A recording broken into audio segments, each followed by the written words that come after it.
आपल्या राज्यातील अनेक मोठमोठे प्रकल्प गुजरातला गेल्यानं जनतेमध्ये संतापाची लाट उसळल्याचं आपण सगळ्यांनी पाहिलं। पण आता कोल्हापुरात चक्क एका हत्तीणीला गुजरातला नेण्यासाठी विरोध होत असून तिच्यासाठी हजारो लोक आता रस्त्यावर उतरलेत। कोल्हापुरात गुरुवारी नेमकं काय घडलं?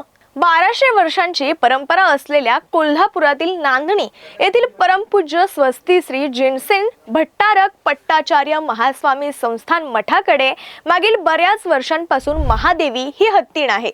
मात्र गुरुवारी रात्री महादेवीला नेण्यासाठी गुजरात येथील वंटारा हत्ती केंद्रातील पथक नांदणीमध्ये पोहोचलं आहे असा समज काही लोकांचा झाला आणि मठाच्या निषेधी इथे हजारोंच्या संख्येने नागरिक दाखल झाले।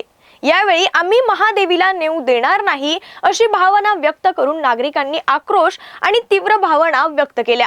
या सगळ्या गोंधळानंतर नांदणी परिसरात तणावाचं वातावरण निर्माण झालं। एका बाजूला प्राण्यांच्या गुणवत्तापूर्ण जीवनाच्या हक्काचा आणि धार्मिक विधीसाठी हत्तीच्या वापराच्या हक्काचा संघर्ष असताना प्राण्यांच्याच हक्कांना प्राधान्य द्यावं लागेल असं निरीक्षण मुंबई उच्च न्यायालयानं नुकतंच नोंदवलं होतं। त्यानुसार नांदणी येथील महादेवी हत्तीणला 2 आठवड्यात गुजरात इथे पाठवण्याची परवानगी ही देण्यात आली आहे। मात्र नांदणी मठाची 1200 वर्षांची जुनी परंपरा असल्यानं काही जणांनी सुप्रीम कोर्टात धाव घेऊन महादेवी ही नांदणी मठाकडेच राहावी यासाठी सोमवारी याचिका दाखल केली। यावर शुक्रवारी सुनावणी होणार आहे।